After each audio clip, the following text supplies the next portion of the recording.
Receiving on behalf of Mike Dalton is her daughter, Libby Dalton. That's right, just tell stories. Tell stories? Okay.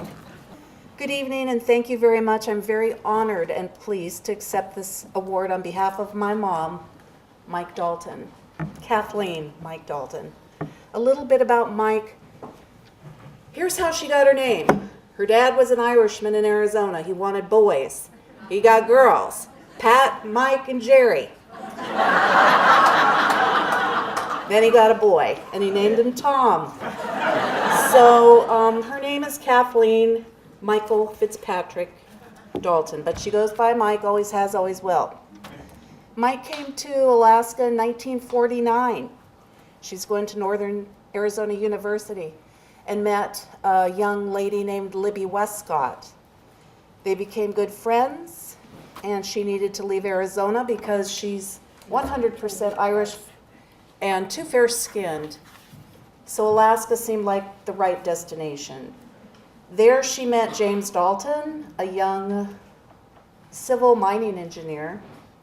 Okay, she met James Dalton, a civil engineer, married him. They moved to Barrow, where they resided from 1950 to approximately 1957. Kids came along, and it was time to relocate. Fairbanks was their destination. It was a very small town. They wanted a place out of town. It was hard to get out of town unless you had big trucks with big tires. So she said, Jim, you know Charles Bunnell, you went to the U of University. Go ask him, he owns a lot of land. Oh no, I can't do that.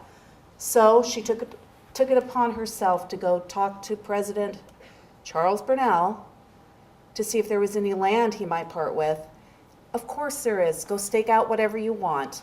And so she found some acreage to her liking right north of Fairbanks where the muskox farm is now.